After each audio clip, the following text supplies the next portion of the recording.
All right, everybody, let's get started. Woo! I don't know how to get people's attention.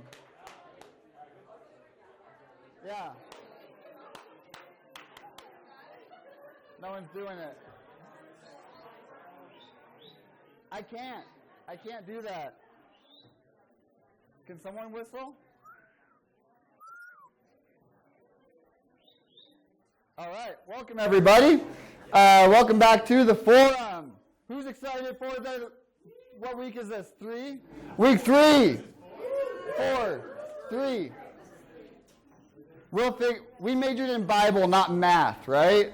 So, welcome back to the forum, everybody. My name is Ethan. I kind of talk up here during the forum. If I don't know you, my background is in biblical studies and my master's is in theology. So this has been my life for like 14 years. So we started the forum as a means to kind of spread, thank you, the gentle shushing. We wanted to spread more theological discussions and teaching and just kind of get some intellectual supplement to the church. The church does a lot of great things, and we just want to add to that by kind of providing a space where we can talk and discuss and learn all sorts of great biblical, theological things. So in this space, basically what we're going to do is I'm going to be talking on a topic for a little while, and then as we're going, if you have relevant questions or comments or anything, just feel free to throw a hand up. Or if you're feeling lost, this is 100% a place to ask questions. We don't want anyone to feel lost. We don't want anyone to be left behind or feel left out or anything like that. So please raise your hand, ask questions, interact. That's what this is for. If you get completely lost and you have no idea what we're talking about, please ask a question. Makes sense? So that's kind of what we're doing. And as you saw on the invite, we're going to be getting into something called the covenants. And if you have no idea what that is, that's totally fine. That's why we're doing this. So hopefully you'll understand the Bible a little bit better by the end of tonight. A couple announcements. We have the Forum Spring Retreat coming up. Woo! So I think we have 80 people registered according to Partiful, but according to the payment app, we have 3 people registered. So if you want to actually come on the retreat and you're registered on the Partiful but not on the paid portion, paid thingy, then you're not coming yet. You got to register. So get the early bird pricing. It ends February 27th. Don't pay $30 extra if you don't have to. Register ahead of time. It's going to be sick. We're going to have worship, prayer, and formation, and then all this other stuff. I'm very excited personally for the Fireside Rave with s'mores. They have this great half indoor, half outdoor fireside cool spot. And then they have all these fun activities. So we'll be doing, I think, 3 main big sessions together and then a whole bunch of breakout sessions, small groups, classroom style discussions, all sorts of stuff. And then tons of free time where you can do all this stuff. You could go hike by yourself if that's what you need. Whatever it is, just come, register, join us for a great time on the spring retreat. Sound good? And remember, you're not registered just on the Partiful. You got to register on the link in the Partiful. Okay? And then second to last announcement, we don't run this for free. It costs money to rent the space. It costs money to provide the food.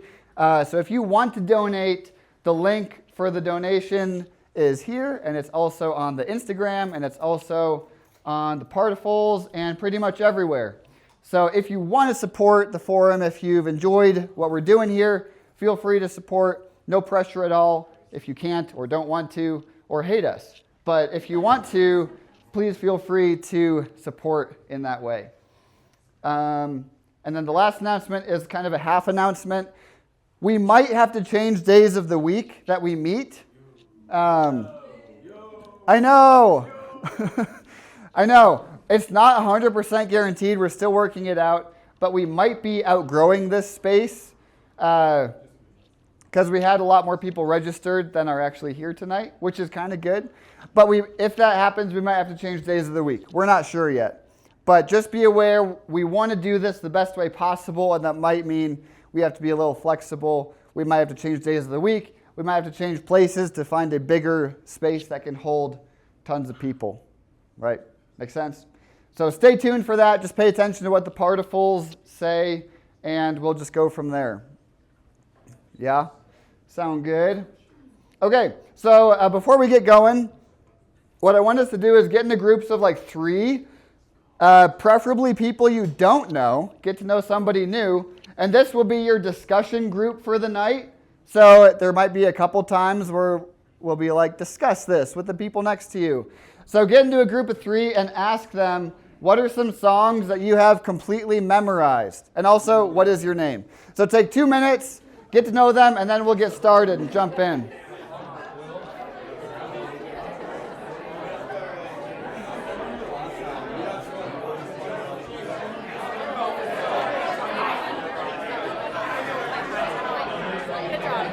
Thank you. You ready? Ready for your big moment? Okay. How come this is not even close to 84 people? Well, we have 65 seats. So. That's weird. I think last time people were coming so late, so maybe in the next 10 minutes we'll get some more. But Yeah. it was a different night. Oh, that's true. It was Tuesday. So That's true. So maybe we don't have to change yet. I mean, yeah, and I'll keep count. I mean, I have the metrics like actualization rate. I think we would keep tabs of that. Yeah. Maybe it's the topic too. People more interested in hell. I know. Yeah, people know what hell is. They don't necessarily know what the covenants are. That's true. Well, we can debrief afterwards.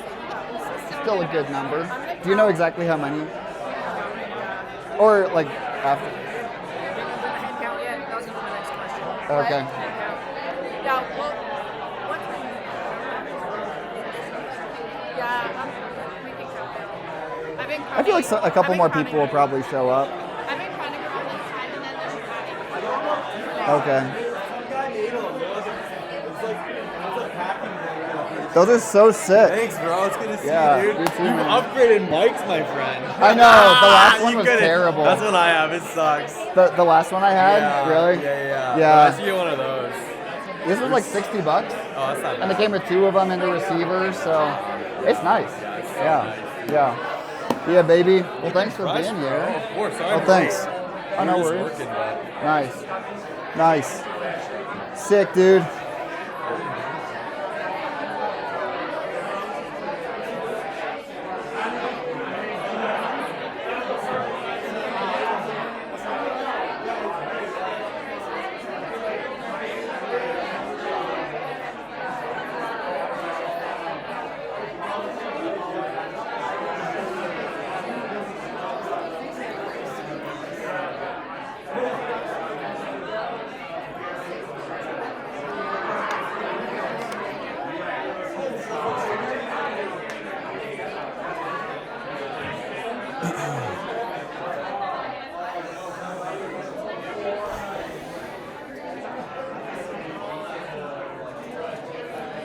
You guys can definitely sit down since we have so many seats now. Sarah said she's gonna come sit down too. Yeah, good. Something like 60 right now. 60? I mean, that's still more than last time, so that's good. All right, you ready?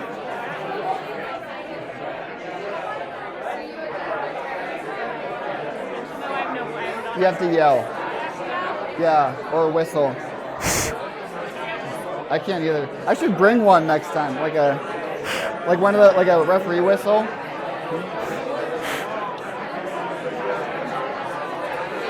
All right. Okay. Go for it.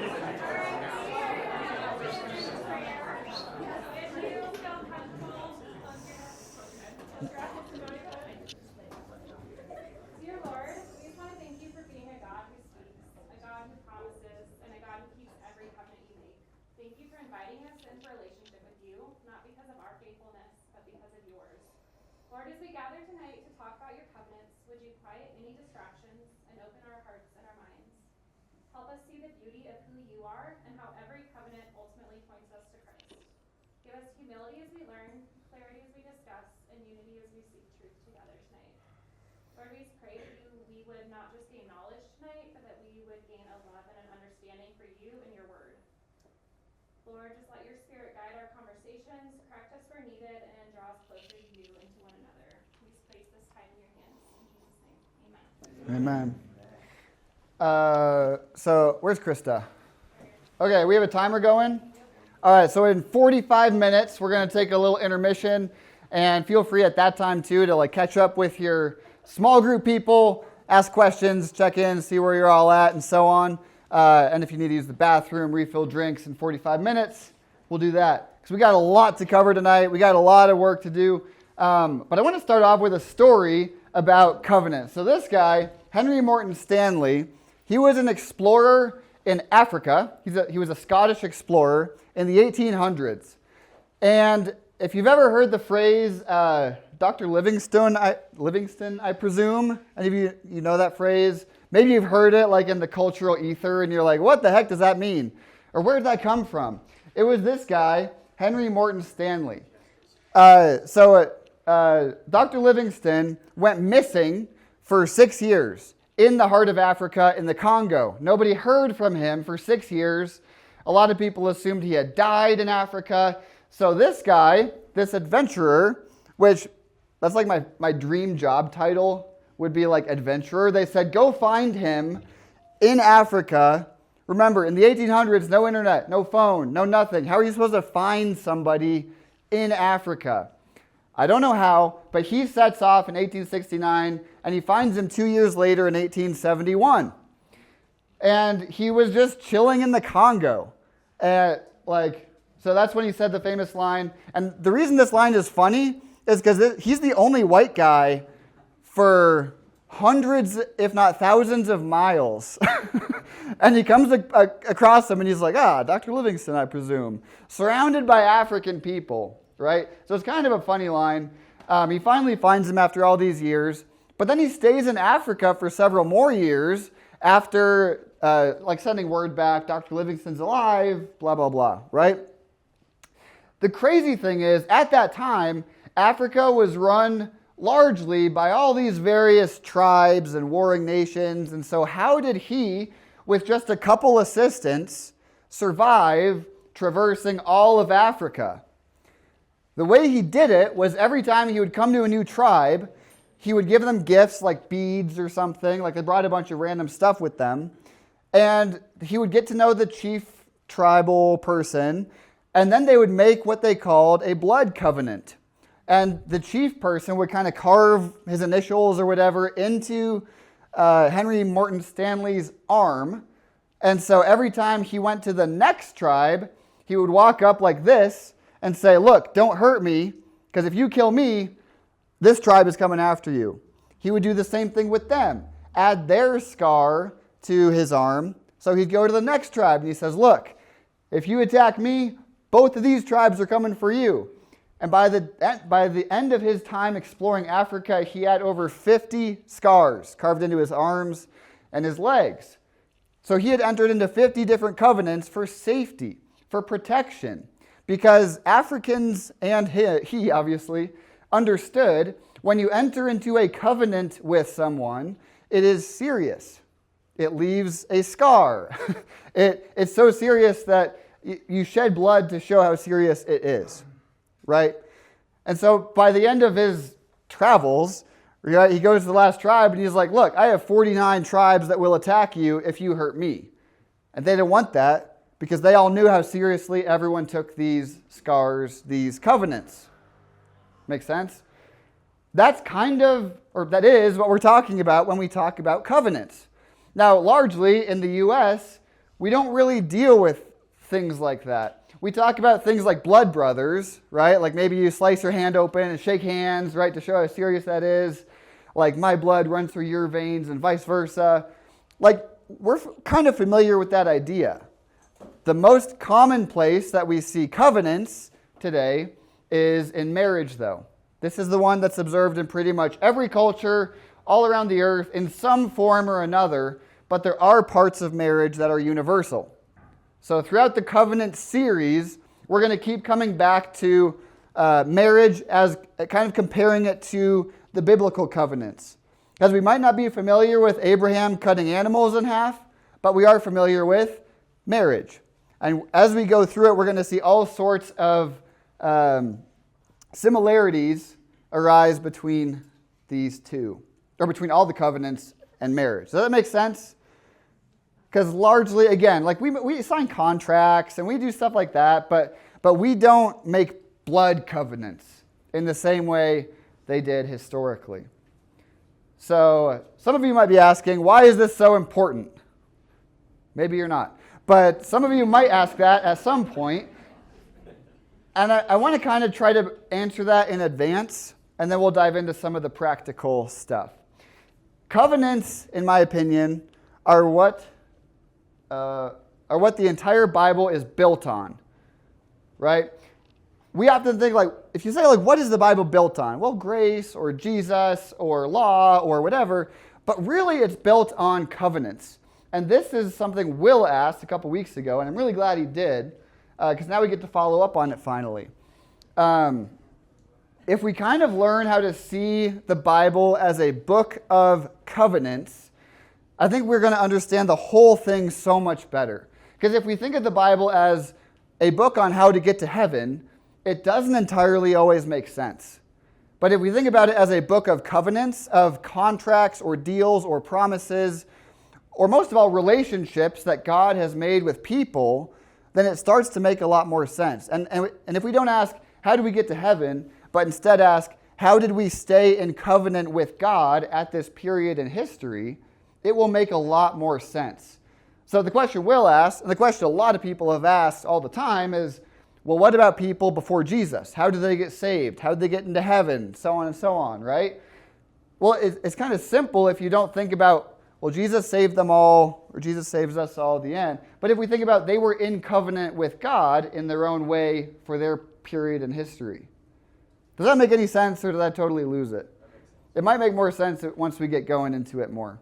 But that's why I'm so excited for this, as a way to kind of help reframe how we understand the entire Bible. Okay? So a couple basics about covenants. Each of these covenants is going to have 3 parts that we're going to look for. Each covenant has blood. It might sound barbaric, but like I said, the blood shows the seriousness of how serious they were about making this covenant, right? Whether it was their blood or an animal's blood, there's always bloodshed. That's why sometimes these are referred to as blood covenants. Not just covenants, but blood covenants. Everyone has vows. So everyone has blessings and curses. In other words, what is it that we are agreeing to? What kind of covenant are we making? What will go wrong if we break this covenant? But what goes right if we keep this covenant? And I want to clarify too, the covenants weren't just between God and humans. They were making covenants all over the place, just like in that first story. So 2 kings might make a covenant like, hey, all our cattle can graze on your land and vice versa, and we won't kill your cattle, right? Well, let's make a covenant and seal this deal, okay? Right. So the covenant is basically a way of saying a very serious deal, contract, promise, something like that. So we kind of get what the covenant is. And lastly, the covenant is invisible, right? So if we think about a marriage, like you guys just got married, right? Yeah. So can you point to, congratulations. Can you point to your marriage? Well, see, that actually perfectly proves the point. You can't see the marriage. The marriage is invisible. It's words that you said to each other, but it's words that you kept over a long period of time, right? You can't be like, okay, where's your marriage? You could point to the contract you signed. You could point to your ring, which is what they held up. They held up their ring. So every covenant needs a sign or seal or symbol, which is a visible representation. Do I have that? Yeah, it's a visible representation of the invisible covenant that they made. So Stanley, whatever his name was, the first guy, he could have gone to each of the tribes and said, look, I made a deal with those guys back then. But they wouldn't have believed him because there's no visible sign of it, right? But this is probably the coolest thing that we get to look at as we go through all of these is how the sign, seal, or symbol interacts with the covenant itself. Because your wedding ring is not your marriage, but at the same time it does interact with your marriage. Because imagine if you looked at your spouse and you just did this. Right? That doesn't mean that your marriage suddenly disappeared, but it's a very serious symbol. We take that seriously. Your ring is not your marriage, but it's a very serious and important sign or symbol of the covenant that you made. Does that make sense? So, for example, this is jumping ahead a little bit. In the Mosaic covenant, the covenant with Moses, anybody know what God says? They say it numerous times. What's the sign, seal, and symbol of Moses' covenant? What? The tablet? No. It's keeping the Sabbath holy. He says the Sabbath will be a sign between us for the generations to come. So then Jesus comes along, and what does he do? He starts doing all sorts of crazy stuff on the Sabbath. So that's why the religious leaders were so mad at him, and they say, whoa, you can't be doing that. You're literally breaking the covenant of God. And he goes, I'm healing. I'm bringing life on the Sabbath. What are you talking about, right? But that's why they were so upset, because he was literally violating the sign, seal, and symbol. It's as if he had done this as a Jewish person, Jewish rabbi, in their context, right? So the sign, seal, and symbol is super important, and they're so interesting. And I'm excited, especially to get into today's, which is circumcision. So, yeah. So get your circumcision jokes ready, because we're going to get into it. Yeah. So these are kind of the three things we'll be watching for in all of them. So just to recap, there's going to be bloodshed to show the seriousness of it. We're going to ask the question, what is it we're agreeing to? Right? You have to know what you're agreeing to, so you got to know that. You benefit this way, you benefit this way. If we break it, here's the curses, the punishments, right? And then the sign, seal, or symbol. And then what we're going to try to do as we go through all of them too is ask the question, how do all these Old Testament covenants culminate in the New Testament? And kind of look for how the two are connected. Because you could be asking the question, maybe you've had this thought, why do we even need the Old Testament? If all we need is Jesus, why do we need the Old Testament? Jesus isn't even in there, right? Because it builds all of the foundation for Jesus to come, right? So I have this analogy, just to help us remember that. This is what covenants are. You cannot, everyone, what's so funny? You guys never had one of these? I don't know. Don't judge the length of my lightsaber, dude.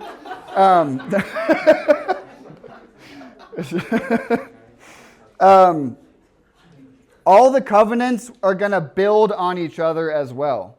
So, in other words, if this is the foundational creation covenant with Adam, and then you have Noah builds on that, and then you have Abraham builds on that one, and then you have Moses, and then pretend there's another one, David, and then we get to Jesus. You don't get to Jesus without all of the other ones that has built on already. Okay? So we're going to start with the Abrahamic covenant tonight, just because it kind of is the simplest way to see all of these elements played out. We're not going in order. I hope that's not super confusing for anyone. But that's what we're going to do, okay? So does that make sense? All the covenants build on each other. Do you need to pass this around so that you can... No, I don't trust you guys. I used to be a youth pastor. I don't trust you with it. Yeah, so let me see. What else do we have as preliminary stuff? Okay. In Hebrew, Is this too much? Is this like drinking from a drinking fountain? Is it overwhelming? We're good? Okay.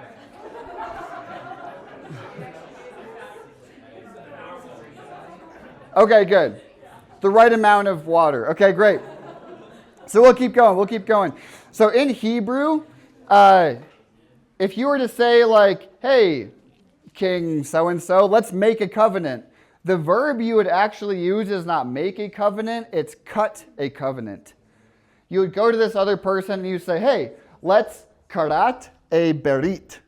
Let's cut a covenant. Because every time a covenant is made, something gets cut, and then normally you pass through the severed halves of the thing. So this will make more sense in a second when we get to our demonstration. But basically it's communicating the idea, if I break this covenant, may I be like this animal. Severed in half, down the spine, cut in half, ripped in half, dead, bleeding out, right? And so then what you would do is you would pass through the severed pieces of the animal. So let's go ahead and do it now. Does somebody want to make a covenant with me? Thank you, Tobias. Tobias. Do you think we should try the... I'm already trying to think like I wasn't expecting that, but that's very entertaining. I don't know if it's going to work. I don't think it's going to work. I think it's going to get caught. Yeah. Think of the safety. What? No. We Can you hold manually those? do it, of course. Just in case. Okay. So we're going to... I didn't test this, but we'll see if it works. We're going to...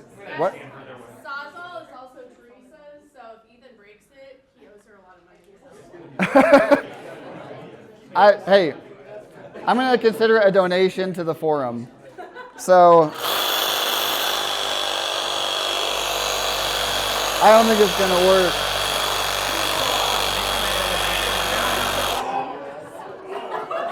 It did nothing.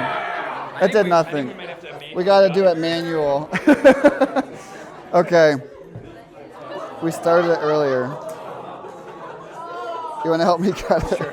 I don't know how you could help. I think, yeah. Oh, these scissors are actually pretty good. You're kind of crushing it. Yeah, these are pretty good. How much do you want to sever the whole thing? Yeah, all the way in half. Yeah, all the way. Really, we're kind of disemboweling. It's like Braveheart all over again. Yeah. For safety's sake, I'm not going to cross cut. Okay, good idea. These scissors are great. It is crushing it. You're doing way better than this. Stronger than a Sawzall. Yeah. More bite. Okay. Thank you. All right, you'll hold that.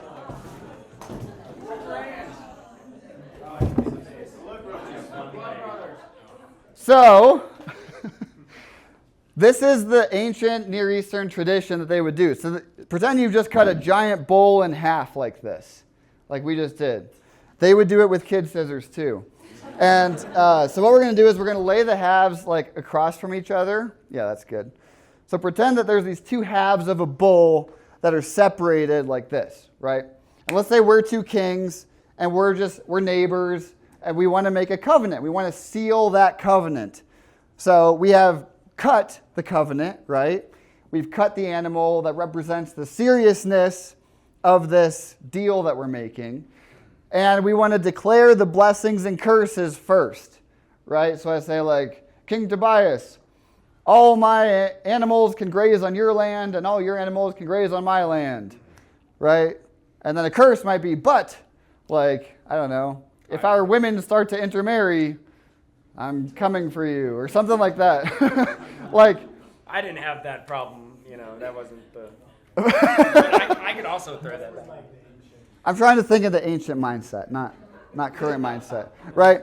And so we declare the blessings and the curses, and then together we pass through, come on, and we pass through the animals to show the seriousness of that covenant. So give it up for King Tobias. We've just made a covenant.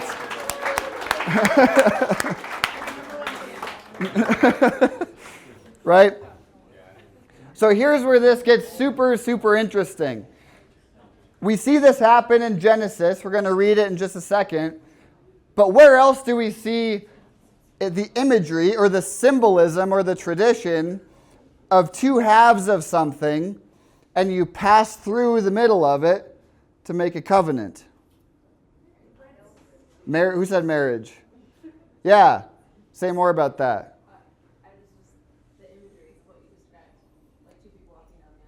Exactly. Like traditionally, why do we have the groom's side sit on one half, the bride's side sit on the other half? They walk down the aisle separately, traditionally, and then they make their vows publicly in front of everyone. And then what do? They pass through the halves of the family after declaring their vows, and they've made the covenant together, right? And then if we put on our big boy, big girl pants on right now, they traditionally consummate with sex, which often involves some bloodshed, you know? In the traditional, like this is why in the ancient Near East, they have them do it on a white sheet for the first night. Like in a lot of like Eastern cultures still today, they do it on the white sheet to make sure the woman is still a virgin or was still a virgin on their wedding night, right? I don't like that tradition because I think that's a little bit regressive, but that's where that tradition came from. It's a covenant-making process, right? You declare the vows, you say what we're committing to, because that's exactly what you're doing on the wedding day. You're standing up before people. You're saying, I commit, through sickness, through health, everything. I commit to you until death do I part. I'm making this covenant. We pass through the families, and you go home and have fun, right? So, do you see the similar imagery? Where else in the Bible, this blew my mind when I realized this, does something split and a whole ton of people walk through it? Did you ever think about that as a covenantal imagery? Where all these people, they pass through, and what happens when they get to the wilderness? God gives them the 10 Commandments, right? So Moses goes up Mount Sinai, he talks to God, and he receives the laws that they are to keep in order to be in the covenant with him. They pass through. So immediately, if you're an Israelite, and you're aware of this cultural imagery, you say, wait, we're not just escaping the Egyptians. There's something more symbolic here that's happening. And when I realized that blew my mind. I was like, holy cow. Once you realize kind of the context of the Bible, it gets so much cooler. Isn't that sick? I thought you guys would react so much like, wow, that's so cool. That's so sick. Yeah. So, yeah, please. Was there animal slaughter involved in Old Testament marriages? Like, was that the blood part of the 3 conditions that needed to be met? I don't think so. I think it would have been the woman's hymen being the blood part for that. But, they could have also slaughtered a bunch of calves in celebration and eaten it and had the big celebration, like slaughtered the fattened calf and all that good stuff. I don't know if that would be part of the covenantal elements. Does that make sense? Yeah. So I think it would just be the physical bodies of the man and woman. Yeah. Yeah. Would they do 2 sheep if it was like the example you gave? Or whose sheep would they decide to do if they're like sharing land? That's a good question. I'm not sure whose sheep, because it would seem kind of unfair if it's like, yeah, let's kill one of your sheep, right? Yeah, rock, paper, scissors. I don't know. We're going to see how Abraham did it in just a minute, but that is a good question. Maybe they would do multiple. I'm not sure. They also probably had like 10,000 sheep, so it wasn't a huge deal. But yeah, I don't know. That's a good question. Like, would it be the lesser party or? Oh, that's a good question. So I wasn't going to get into this tonight, but what's her name? Sorry. Maria. Maria brought it up. So a lot of what we see in the Bible is what's referred to as a suzerain vassal treaty. You have the suzerain, which is French for like the above, like the higher person. And then you have the vassal, who would be the lower person. And usually in that case, when there's a power imbalance, the more powerful person would provide the animals or the sheep, or the bulls or whatever it was. And actually, if you read the book of Exodus and Deuteronomy, they're kind of written in the format of a suzerain vassal treaty, like a Hittite one specifically, because God states everything he's done for them in the past, and then he states everything they have to do to stay in covenant with him, the more powerful one. And then, so that'd be the laws. And then they sacrifice a bunch of bulls. So, yeah, it's interesting stuff. Does that kind of answer your question? Yes, yeah. But, yeah, so the more powerful person would provide the animals when there was an imbalance like that. Yeah. Any other questions before we keep going? I know we're going through this super fast, and there's a lot, but... Oh, I have a question. Yeah, Jake. Do you think this idea of covenants originated from, like, Yahweh God, or is it a cultural thing going on, like, at the time? You know what I mean? Like, like, because you said, like, kings were doing it, and so it was, like, a common practice. Yeah. So it wasn't, like, God necessarily, like, made it, right? This... The idea. Yeah. This is I've been thinking about this week, and this might be deeper than what you were asking. Yeah. The fact that we need covenants or contracts, or that we have to swear a certain thing, means that we are inherently dishonest. Because you wouldn't have to swear something is true, and I swear I'll keep this, if we were entirely honest. God, I believe, is entirely honest. So the very fact that he enters into covenants with dishonest people is what we call a divine accommodation, right? So like that's his way of interacting with people on their terms. Like God doesn't come to us and say, you guys have to act like me, everything you say must be true and flawless and perfect, and if you break it, you're out. The covenants are actually his way of accommodating to us.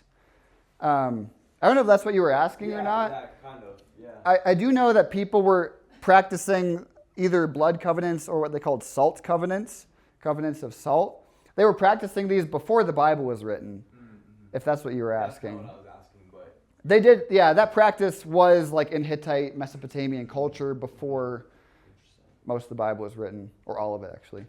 But, yeah. So that's why that's God interacting with them on terms they knew and they were familiar with, right? So, and again, we'll come back to that in the Abraham story, that God, we'll get there in a second, but yeah. Any other questions before we keep going?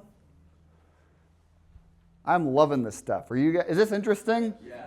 Don't just say that to be nice, but I think, like when I first learned about this stuff, I was like, holy cow, this reframes so much. There's so much happening that as a Western American, you just kind of miss if you weren't aware of the context, right? So we're cutting covenants. What else? Here's just a list of all the 6 we're going to cover in this series. I was thinking about it. I'm going to try to do it in 4 weeks. So hopefully we can kind of get through all 6 of these in 4 weeks. So the first one is either the Adamic or the Edenic covenant. So you can kind of infer most of these, what they're talking about. So that's the Adam and Eve story, the Noah story, Genesis 9, and then Abraham, that's what we're going to cover tonight. And then we have Mosaic or Sinaitic, right? It's on Mount Sinai with Moses. And then the Davidic, and then the New Covenant with Jesus.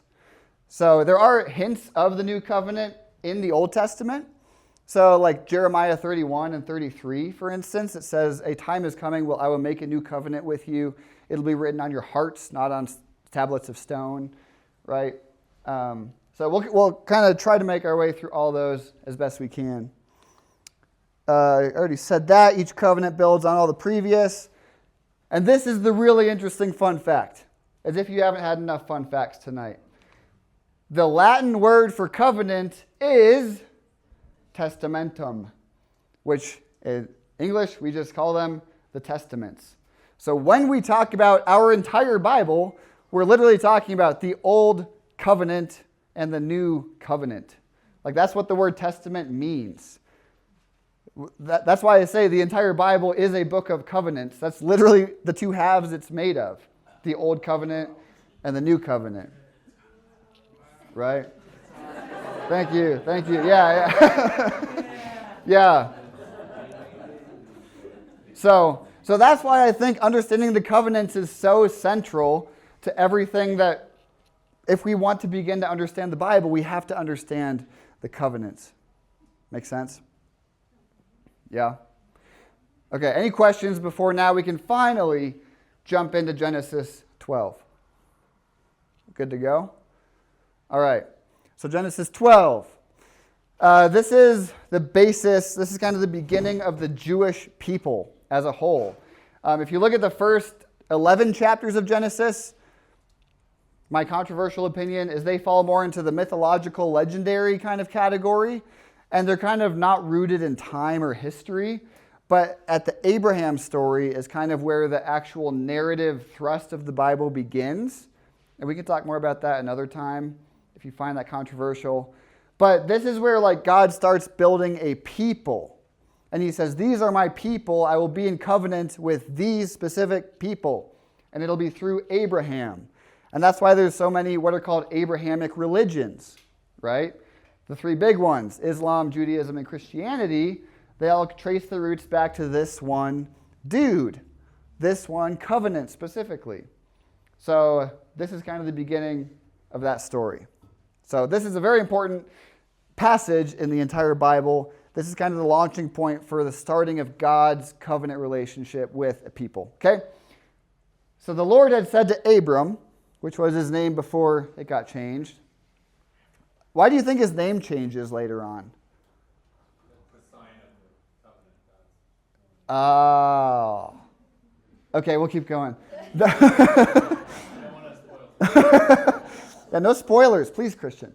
The Lord had said to Abram, go from your country, your people, and your father's household to the land I will show you. I will make you into a great nation, and I will bless you. I will make your name great, so you will be a blessing. I will bless those who bless you, and whoever curses you, I will curse. So all peoples on earth will be blessed through you. So this is what's called the Abrahamic blessing, right? It sounds like a pretty good deal for Abram. He gets blessed, and not only that, everyone on earth gets blessed through him and through his descendants, his offspring, right? That's a pretty good deal. Who wouldn't want to be a part of that, right? We all want that. And so God says this to Abram, and I put this note up here. God says this to him when he's 75 years old. So if you added up everybody in this room right now, we wouldn't add up to 75 years old, right? He's an old dude. Like I said, I majored in Bible, not math. But imagine being 75. We actually know from later in the Bible, Abram's father was an idol maker, and he worshipped other gods. What's his name? Terah. He worshipped other gods, it says later. So Abram is just kind of a random dude. He comes from a family of people who don't have relationship with Yahweh, with the God of the Bible. He's just a random guy, and he has no kids, right? And he's 75, his wife is 74. She's a year younger than him. So why on earth would God pick this guy to build a relationship that's going to lead to God's people transforming the entire world? I don't know. Maybe because it was incredibly unlikely, unless there was some sort of divine intervention, right? But regardless, Abram is probably not at this point thinking, yeah, my life is about to begin, right? I work with older people in my job, and none of them are thinking yeah, my real life is about to begin. I'm about to turn a corner and do something great now, right? They're on the downslope, you know? I'm just saying. Well, yeah. Your career starts to peak at 79. That's true, yeah. Yeah. But Abram, he's living in a tent, no offspring, no kids, right? Try to put yourself in their shoes. They have no kids. They're old. They're definitely not thinking we're going to give birth sometime soon and start a nation of people. And this voice comes to Abram and says all this, right? Not exactly like, it's not going to fill you with optimism at his age, in his state, right? So basically, Abram argues with God. He's like, yeah, but we're super old. How are we going to have a kid, right? And they go on. Several chapters pass, and we come to Genesis 15. So Abram is complaining to God again. And this is 10 years later. I put this note up there. So just imagine this voice comes to you. He probably thought it was, to be blunt, he probably thinks it's one of his father's idols in his tent just talking to him, right? Like, okay, this random thing, I heard this voice, and it says I'm going to be a great nation, and then you don't hear from it again for 10 years. You ever think about that? Like, think about time passing in the Bible. What were you doing 10 years ago? Imagine if you had heard a voice one night, and then nothing came of it for 10 years. So anyway, 10 years later, Abram is praying to God, and he says, look, you've given me no children, so as a servant in my household will be my heir. In other words, his servant dude is going to be the one who inherits all of his stuff. Because if you're 85, you're not becoming more fertile, right? Typically. Then the word of the Lord came to him, this man will not be your heir, but a son who is your own flesh and blood will be your heir. God took him outside and said, look up at the sky and count the stars, if indeed you can count them. And then he said to him, so shall your offspring be. So I want to pause for a second. I'm getting less academic for a second and more pastoral, if that's cool. Because this passage is so cool. I love it. Look at the verb used in both of these conversations. Abram says, look. Where is Abram sitting when he says this? In his tent. So imagine Abram, he's just sitting in his tent, and he's like, God, look. Right? And then God takes Abram outside. It's expansive, beneath the stars, the open sky. And what does God say to him? Look. Right? He says, it's been 10 years, but if your vision is everything that's right here in front of you inside your tent, you're missing the vision that God has. Because how many of you have been waiting for something? I bet you every single person in this room has been waiting for something. Or you've been through seasons of waiting for something. And you're like, oh, I asked God for this 2 months ago. What's he waiting for? It's like, well, dude, Abram's waiting 10 years. And there's still, guess what? No kid. There's still no heir. There's still no flesh offspring. So if you're familiar with the passage, what does he do next? In Genesis 16, they're like, well, we still don't have a kid. Let's make our own. Here, Abram, sleep with my servant girl, Hagar. Right? They twist their own way into making a child that they weren't supposed to, right? They didn't trust God.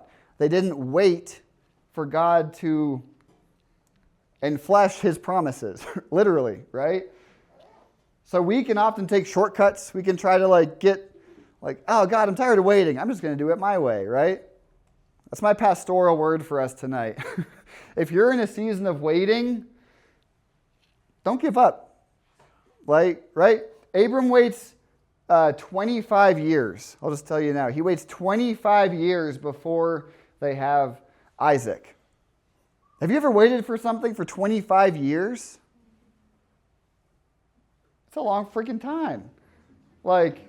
25 years ago, I was 9. Imagine waiting that long for God to give you something, but also they were old. They weren't thinking they're going to have a kid. So that's my little pastoral word. Sorry, it won't happen again. We'll get back to the theological stuff, the academic stuff. Krista, what time are we at? 6 minutes. Should we just break now? Okay. So what I want you to do We'll take 5 minutes, but chat with your small group around you. Let them know your thoughts, questions, what you're thinking. Use the bathroom, refill your drinks and snacks if you need to, and we'll come back together in 5 minutes.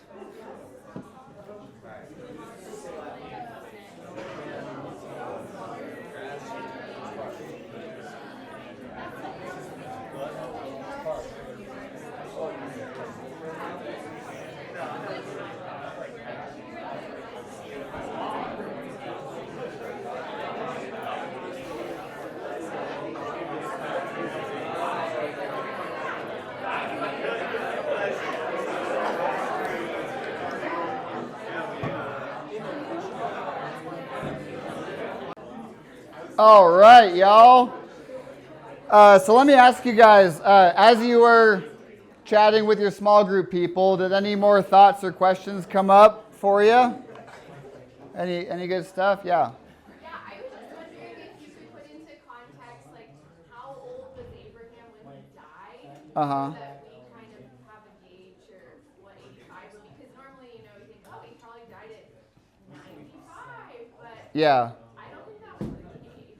I want to say from memory it's 120. 175. Is it? Oh, okay. So, yeah. Whether did you just make that up or is that okay? Whether or not that was literally true or not, I don't know. I'm not necessarily an Old Testament literalist a lot of the time, but yeah. I think the point is supposed to be that he's old and they're way past childbearing age regardless, right? And that's why he conceives with a much younger woman, Hagar, not his wife. Yeah. Yeah, anything else come up for you guys as you were discussing? Yeah. Oh, yeah. This is when I ask it. Yeah, go ahead. With this, the Abraham or Abram and Sarah and him trying to sleep with Hagar, I was thinking about how it's like him breaking his marriage covenant with Sarah. Mm-hmm. And so I know I was asking you earlier about how I'm like, is that not him like breaking the marriage covenant? And then how there's different examples in the Old Testament of like that being broken. So like, what does the marriage covenant mean in the Old Testament? If you're like taking multiple wives or Yeah. sleeping with your slaves and having multiple kids. Yeah.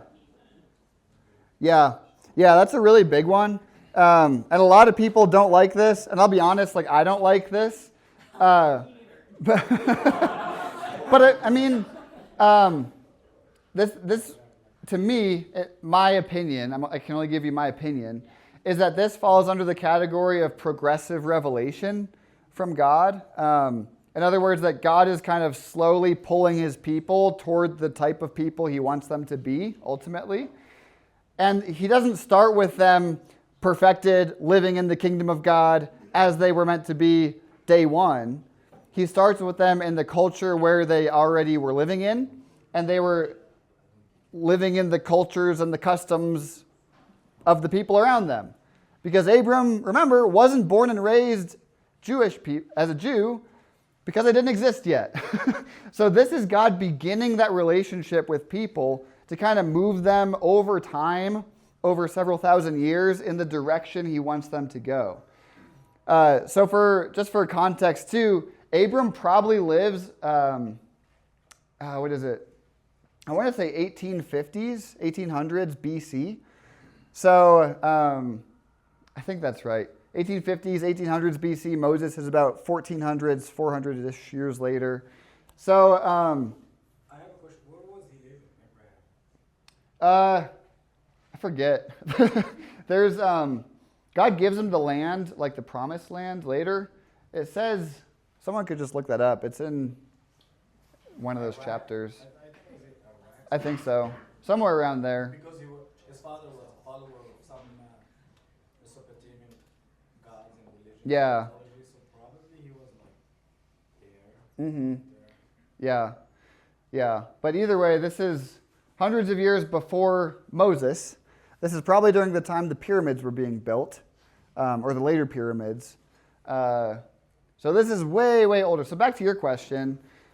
We look at this and we look at Jacob. He marries two women, and King David and King Solomon had hundreds of wives and concubines, and you're like, God was cool with this?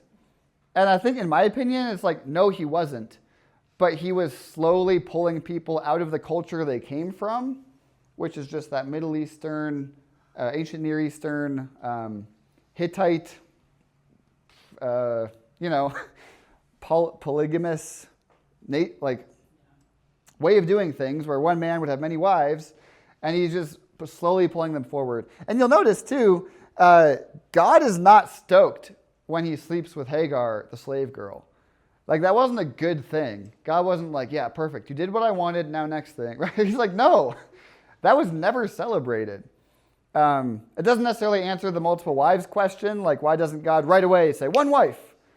But it's just a progressive thing. Because obviously, by the time we get to the New Testament, it says, like, everybody in the church should be the husband of one wife. So sometime over that 1,500 years the Bible's written, that shifts. But it's not like an instantaneous change. Same with a lot of the laws in Moses's, laws. We read those and we're like, some of these are kind of barbaric. Or like they have slaves.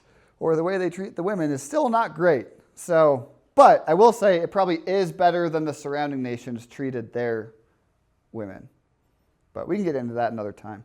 But yeah, Daniel? It kind of seems like maybe verse 6 alludes to some kind of answer to the question. Because Paul references this as well as like God is using people's faith from the very beginning. Mm-hmm. Yeah.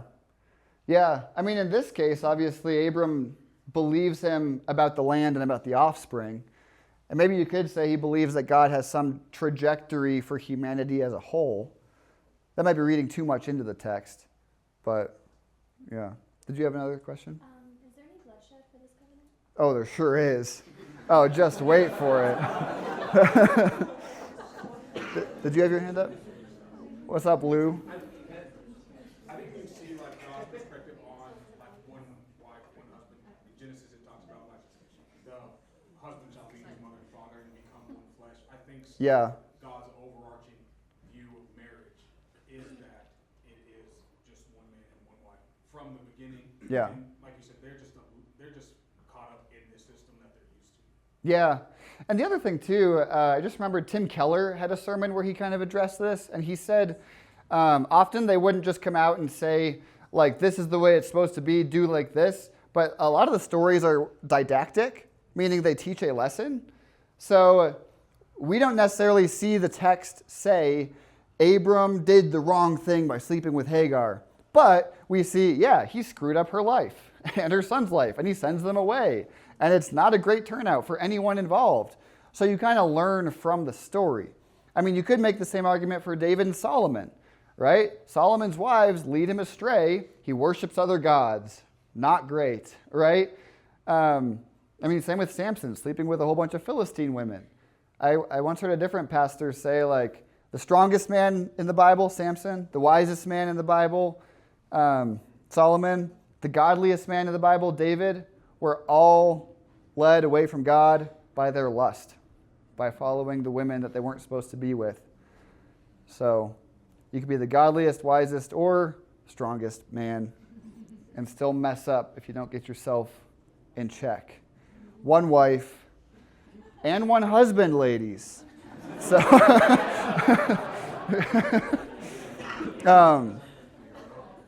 yeah.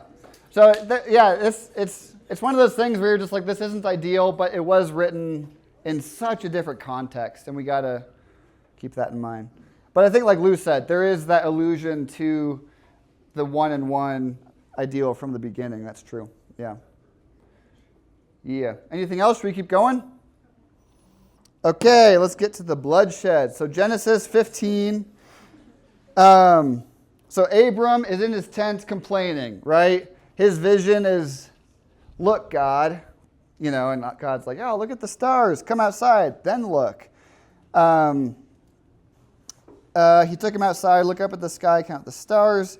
Abram believed the Lord, and he credited it to him as righteousness. He also said to him, I am the Lord who brought you out of Ur. So he's from Ur, whoever asked that earlier. It's like Where is it? Which is like nowadays Nasiriyah in southern Iraq. It's a city back in the days that was part of the Mesopotamian civilization, and it's in southern Iraq. Oh, sick. Southern Iraq. Nasiriyah. Nasiri? The current city is called Nasiriyah, and the old city is called Sweet. Yeah. The earlier city. Okay. So, I am the Lord who brought you up out of Ur of the Chaldeans to give you this land to take possession of it. But Abram said, Sovereign Lord, how can I know that I will gain possession of it? This is a really interesting question to ask God. This goes back to Jake's thought earlier, right? Why do you question that your God is telling you the truth? Because you inherently think that your God is dishonest. Or you don't believe he's really God. Or you believe that he is capable of lying or not keeping his word, right? As Christians, we're kind of used to this lingo, like you're the God who's faithful, you're the God who keeps his promises, right? He has no history to go off of here. 10 years ago, he heard a voice and nothing happened. This voice is coming back to him again. He's talking to it. How do I know, right? This is actually a really cool thing. If you look at the Bible, God continually refers back to his relationship in the past with, like, in Exodus 3, I am the God of Abraham, Isaac, and Jacob. He's telling this to Moses 400 years in the future. Why is that important? Because God maintains relationships throughout history. He's not just like I'm your God. Okay, poof, I'm your God, right? It's like over time, we have seen Yahweh's relationship with people and groups of people in history, that he keeps his word. However, Abram doesn't have any of that, does he? God hasn't made a people. He hasn't made a people group and made a covenant, made a relationship with them yet. So this is the birth of that. This is the birth of God's people group. So that's why Abram says, how will I know that you're telling me the truth? How will I know that I can take possession of it? So the Lord said to him, bring me a heifer, a goat, and a ram. Am I on the right slide still? Okay. Each 3 years old, along with a dove and a young pigeon. Does God tell him to cut these things in half? He does not. But Abram already knows what to do. I always thought that was interesting. God says, bring me these. Abram brought all these to him and then cut them in two. He knew what was about to happen. So again, back to your question. This was a common practice. Hey, some deal is about to be cut. We're about to make something. This is about to go down. So Abram brings them out, cut them in two, and arranged the halves opposite each other. The birds, however, he did not cut in half. So he arranges them opposite each other. So Abram is probably gearing up for, okay, this imagery, I'm familiar with it. Something's going down. Birds of prey came down on the carcasses, but Abram drove them away. That verse might seem irrelevant. Some commentators say that they symbolize the other nations that would harass Israel for millennia. Who knows? Maybe it just literally happened.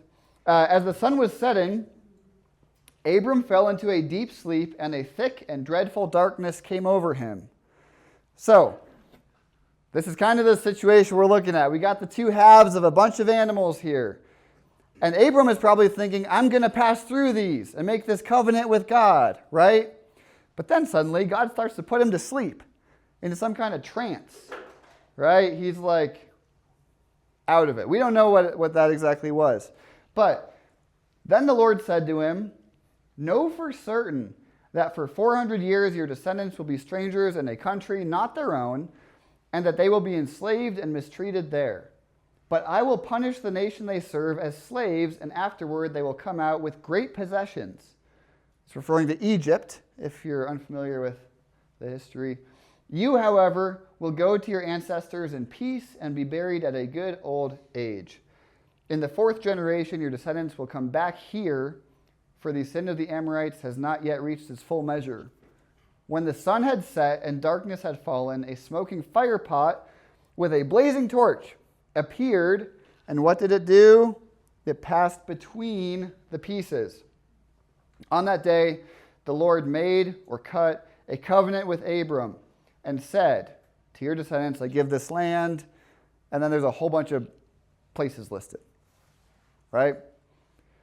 If you're just reading through the Bible without really knowing how this stuff works, you're like, what is going on here? Whoever wrote this whole book is probably on too much mushrooms, right? Like, what on earth is happening here? But if you're familiar with the context of the severed animal halves, you're passing through it to make the covenant. But of course, in this instance, it's a little bit different because someone doesn't pass through the animal pieces. Who didn't pass through them? Abraham. So what do you think that means? If only this smoking fire pot torch thing passes through, what do you think? That God's going to meet the whole covenant. Exactly. So for this portion of the covenant, this is what's called a unilateral covenant. Unilateral. Obviously, means one way. God is making a promise that Abram doesn't have to do anything to receive. Right? I promise you this. And Abram's the one that says, how will I know that you're telling me the truth? And God's like, well, bring out the animals and I'll just make a one-way covenant because you don't believe me. Right? So God, again, accommodates to Abram. He accommodates to Abram's doubt. Bless you. It's kind of like it's kind of similar to what Jesus does with Thomas. You ever think about that? What does Thomas say? He's like, how do I know that you're Jesus? He's like, well, touch me, you know. How do I know that you're telling me the truth, God? Well, I'll make a covenant for you. And then only God passes through it, or only this symbol for God passes between the two halves, making a unilateral covenant to Abram. So again, Abram is the father of all these people now because they all want to take part, they all want to participate in this blessing that God made, this like huge promise, this huge covenant of blessing to Abram and to all of his offspring. So you can kind of see why so many people throughout history have wanted to be a part of this, lineage, right? We all want to be Abraham's kids. Why? So we can be blessed, so we can bless others. So everyone who blessed us is blessed, everyone who cursed us is cursed, and so on. So this is the unilateral part of Abraham's covenant. Does that make sense? Questions, thoughts about that? Yeah, Jing? Okay, like, why Abraham? Because there's other people, like, why they got just Abraham? Yeah, I think you should ask God when you... Yeah. No, I mean, one of the best explanations, though, is like, because Abram couldn't have done it himself, right? If God chose some young, fertile man who's strong and like on the way up, then it's like, oh, you could attribute that to human luck or working hard, right?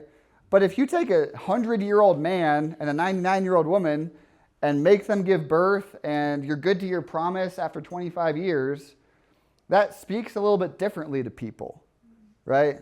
I mean, that's kind of how God operates in the entire Bible. Jesus could have come as a powerful king and just told everyone, hey, this is how it's going to be from now on.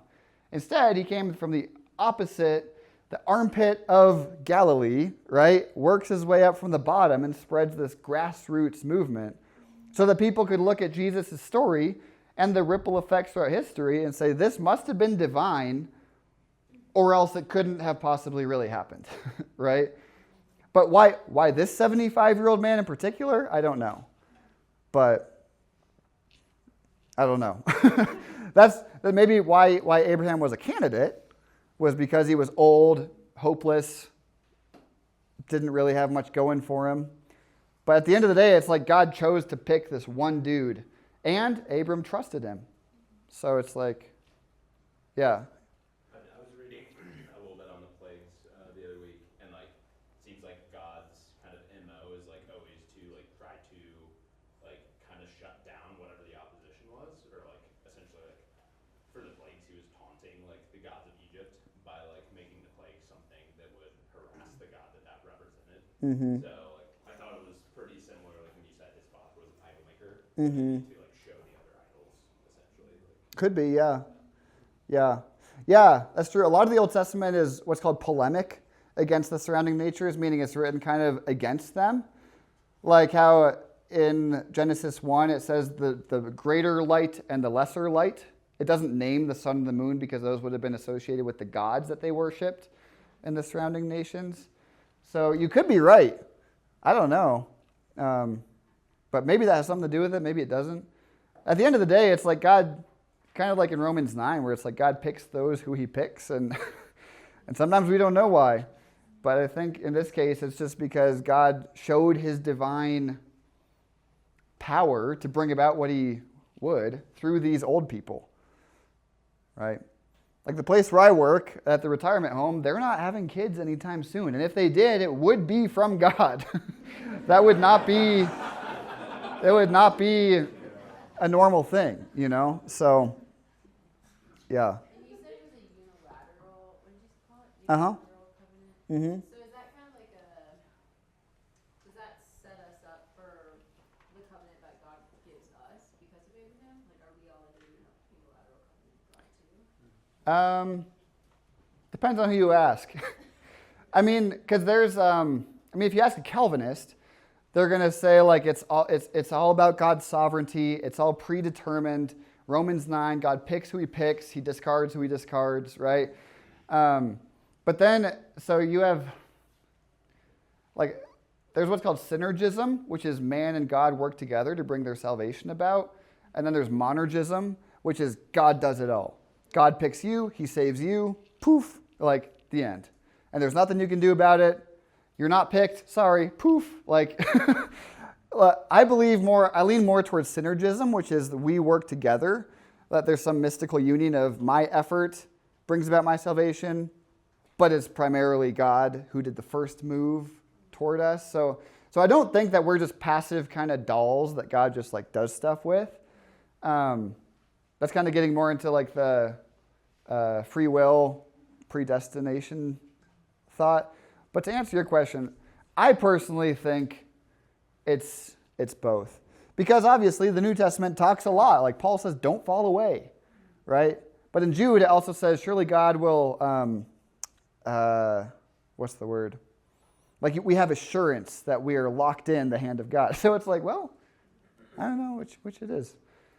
So, but it does seem like there is some human effort required to participate in the new covenant, which we'll get to in a little bit maybe. But yeah, that's a really good question. But even, we'll get to this in a second too, Abraham's covenant is not entirely unilateral when we get to the circumcision part. So, Teresa? So, I guess my thought on that is that I would say it is unilateral. It's God has created this covenant with us, but we do have, like you said, Abraham had a part in it. We have a part in it, but it's really him saying it to us as people who don't 100% believe.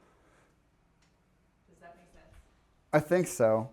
I mean, we could spend a whole night just talking about like faith and like how do we come up with the right metaphor for it? And to be honest, I think that there's a million metaphors that are good for it. I guess it's more that we're not talking and bargaining with God to create a covenant. Like how God is the first mover, kind of. What? Like God's the one who initiates. Right, God is the one Yeah. who initiates. Yep. Yeah. And we agree to it. Yes. But we're not creating it together. Right. Kings would create it together. Yeah. Yeah. Yeah, like I think in Genesis 12, when God first appears to Abram, yeah, like Abram does nothing to like prompt God showing up and being like, hey, gonna bless you. It literally just says, God appeared to Abram and said, go, leave your father's land, and you'll be a blessing, blah, blah, blah, blah, right? So you're entirely right. God is the first mover, God initiates, and Abram is rewarded because he responds in faith. He trusts God and moves. But let's keep going because I don't want you guys to miss out on circumcision. Yeah, so any other thoughts on this? God passes through the pieces. God makes the one-way covenant. Lou? Like this is a unilateral covenant. How would you describe, like you said, like there's like an initiation and then like there's some type of partaking? Uh-huh. Of like this covenant in the Old Testament versus the New Covenant where that's also a unilateral situation. Which one's also unilateral? Like the covenant stacking on top of each other. Like Christ being our new covenant, us being in Christ. Mm-hmm. That reflects Abraham's unilateral covenant as well. Like God initiates, it's solely God. If this is solely God, all the responsibilities are on God. In this Yeah. Until we get to chapter 17.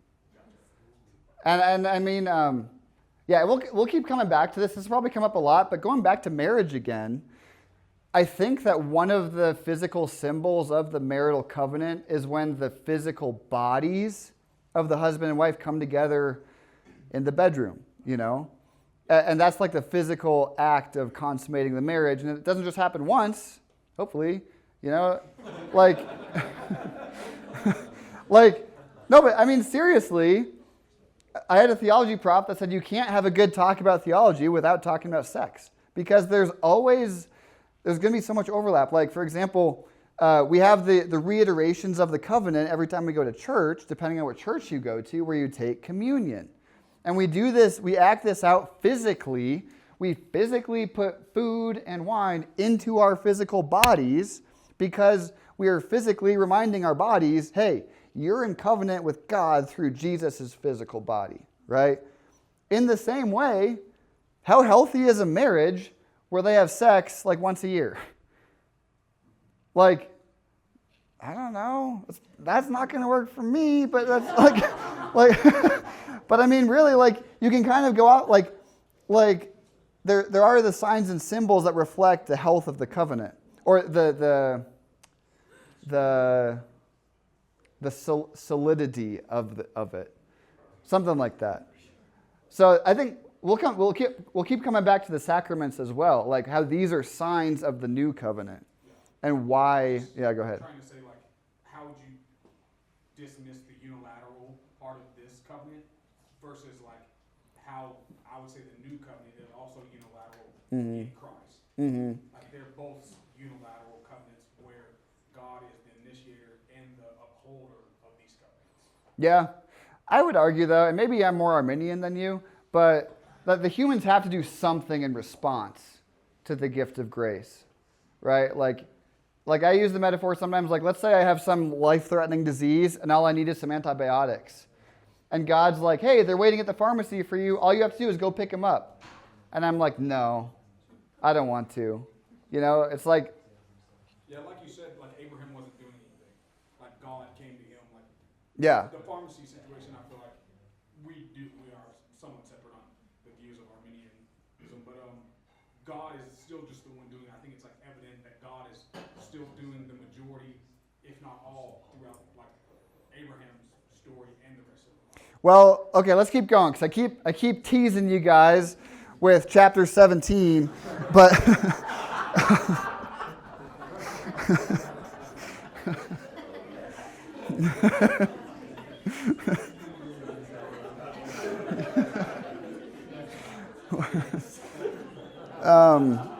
okay. So what? Justin Timberlake came up to me and said to drop the. So some of you get that reference. Okay, so check this out. We're jumping ahead 2 more chapters. We're skipping the Hagar story because we're focusing on the covenant story. So God has promised him offspring. God has promised him land. And now God is and now he has a son, right? So that's great. And Abram is 99 years old now. And God is finally going to deliver on the things that he promised him. But God requires something of Abram before he gives it to him, right? So, verse 3, Abram fell face down, and God said to him, as for me, this is my covenant with you. You will be the father of many nations. No longer will you be called Abram. Your name will be Abraham, right? We'll come back to that. For I have made you a father of many nations. I will make you very fruitful. I will make nations of you, and kings will come from you. I will establish my covenant as an everlasting covenant between me and you and your descendants after you for generations to come, to be your God, the God of your descendants after you, yada, yada, yada. Who is it? Anna that said earlier the Bible is a little bit redundant. It does get a little redundant here. The whole land of Canaan where you now reside as a foreigner, I will give as an everlasting possession to you and your descendants after you, and I will be their God.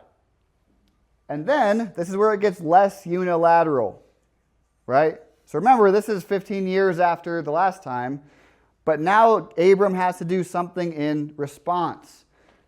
Then God said to Abraham, as for you, you must keep my covenant, you and your descendants after you, for the generations to come.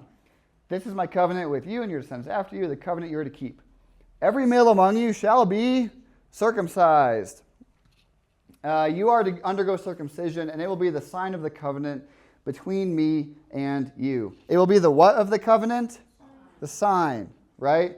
So how did you know that you were in covenant with God at this point in time? All the males in your household are circumcised.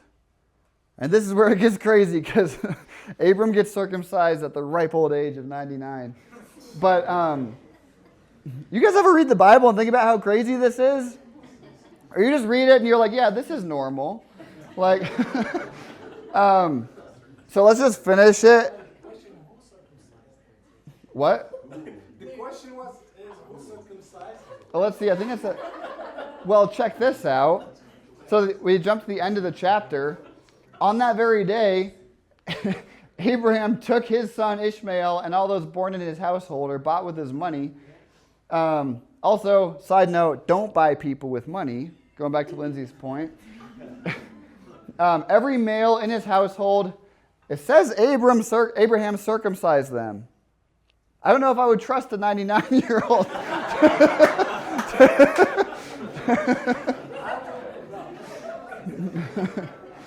But someone also had to do it to him too, because it says Abraham was 99 years old when he was circumcised, and his son Ishmael was 13. Abraham and his son Ishmael were both circumcised on that very day. And everyone who lived in his household was circumcised on that day. So who's really glad you didn't live in Abraham's household as a guy? Right? So I just think that is a wild story. And then God, circumcised him in the flesh. Everyone in your household circumcised. And then God also says to Abraham, as for Sarai, your wife, you are no longer to call her Sarai. Her name will be Sarah. I will bless her and will surely give you a son by her. I will bless her so she will be the mother of nations. Kings of people will come from her. And check this out. Abraham fell face down. He laughed and said to himself, will a son be born to a man 100 years old? Will Sarah bear a child at the age of 90? Then God said, yes, but your wife Sarah will bear you a son, and you will call him Isaac. I will establish my covenant with him, yada, yada, yada. How many of you, going back to what I said a second ago about waiting and being in that waiting period, like when you're in the waiting period, it feels like it's never going to end. If you're in that season right now and you're like, please God, I need this job. I need to be done with school. I need my finances to get in line. I need a boyfriend, a girlfriend, whatever, right? It feels like it's taking forever. But then as soon as you get that thing, have you ever noticed, how does that feel? You're like, oh, that wasn't so bad. Once you finally get that girlfriend or that wife or whoever, right? It's like, oh, I'm glad I waited that long because now, right? Like, what's the first thing Abram does when God says, now I'm finally going to give you a child? He laughs, right? I just love that. You know, he goes from sitting in his tent complaining, like, look, God, come on, right? To when it finally is realized and the promise of God finally comes true 25 years later, he laughs and Sarah laughs, right? I just love that. So if you're in a season of waiting right now, keep that in mind. Also read the story of literally anyone in the Bible, because everybody waits for long periods of times for things. It's not like they're 19 and just like, poof, I have the world, right? Like that's not how it works. I want to point something out here. Can you all see that? Kind of. Who knows what this is or what it means? Yeah. It's the name of God, but it uses Abrahamics didn't want to add the vowels because they wanted it to be more holy. Mm-hmm. Yeah, exactly. Yeah, so later they added the vowels from the name Jehovah, which is why it's pronounced Yahweh, apparently. And as you'll notice, there's two H's in this sound, or in this, it's called the tetragrammaton, which is, if you want to be really fancy. Because they didn't add the vowels, so they didn't know how to pronounce it, but the H sounds, they said it's like breath. So that every time we breathe, we are effectively saying the name of God, because God gives us the very breath that's in our lungs. So you'll notice that there's two H's, or the Hebrew letter, I forget the name of it. Anyone else know it? Yeah, thank you. The haze, right? So they said we can't pronounce it, but it's like breathing, because it's like every time we breathe, we're saying the name of God. I didn't get this in Sunday school, but what does God add to Abram's name and Sarai's name? An H. This guy has been paying attention, right? So he takes part of his name and puts it into their name. Where else do we see that happen ever? Thank you, right? So, are we seeing a lot of similarities now? Or like when Jacob, you remember Jacob in Genesis 33, I think? He wrestles with the angel that turns out to be God. And he changes his name. He's like, no longer will you be called Jacob. You will be called what? Yeah, which means, do you remember? No, that's Emmanuel. He who wrestles with God, Israel. The L part is another one of the names for God. In Semitic languages, El always means the one or the God, right? So when God wrestled with Jacob, he changes his name to Israel, puts part of his name into Jacob's name. So, in my opinion, that's why they're included in this list of like, I'm the God of Abraham. God doesn't really do as much with Isaac, and Jacob, right? I just think it's so cool that when God shifts people's experience of him, when he comes into real relationship with them, he typically puts part of his name into their name. So Abraham, Sarah, Israel, right? All that stuff is so cool. Any thoughts, questions on that? Did I lose you? Yeah. So what's the sign of God's covenant with women here? Yeah, that's another good question. And there's not really a clear answer, I'll just be honest with you.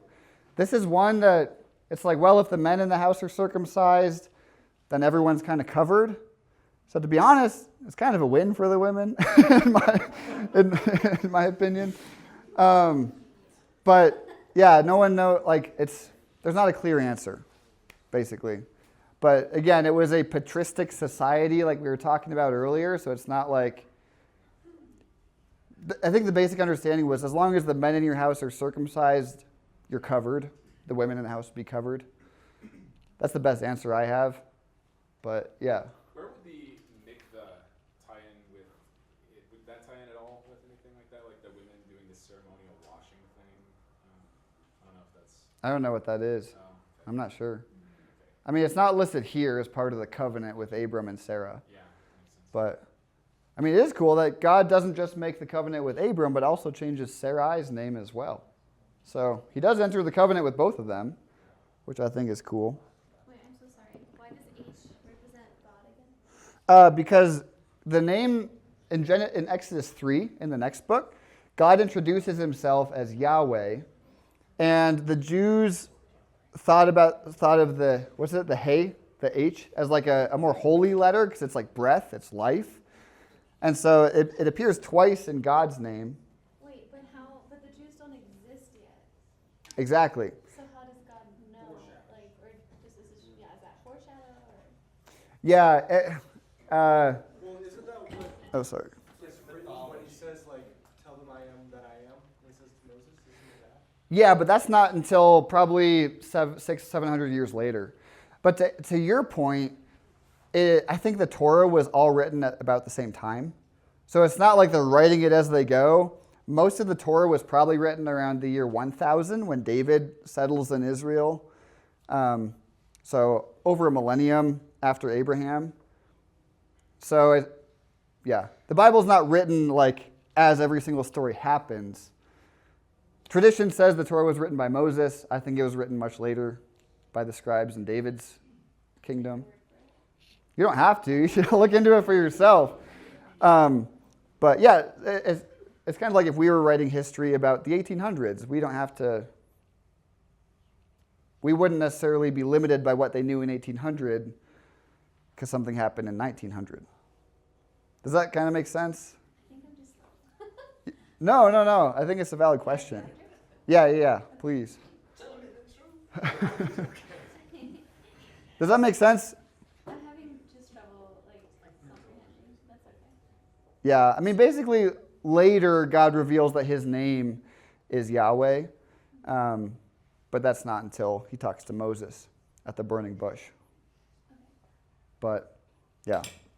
Oh, my gosh. So any other thoughts or questions on that part? So the circumcision is the sign of the Abrahamic covenant.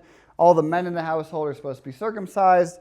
And this way, we don't have time to get into it, but I would encourage you, if you're curious, go home and read Galatians this week if you want, particularly chapters 3 and 4, because he talks a lot about Abraham, the child of promise, the child of the flesh, and then he talks about circumcision a lot.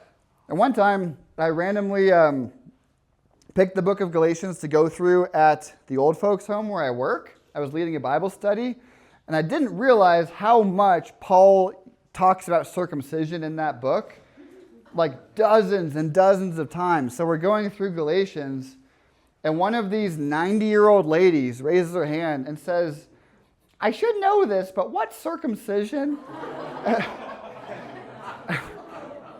And I can't say, ask your parents when you get home. So I was like, well, I just told her. And she was like, why on earth would they do that? And I was like, I don't know. But, so, if you don't know what circumcision is, ask your parents when you get home. But, yeah, so this is the sign of the covenant. This is why, last thing I'll say, and then we can break, but there's so much talk in the New Testament about, do we need to be circumcised? Do we need to follow all the laws? Do we need to do this and this and this, right? After Jesus comes. And so just go and read how Paul addresses this. Try to put yourself in the mindset of a Jewish person. Your people have been following these traditions for millennia, right? Probably 2,000 years between Abram and Jesus.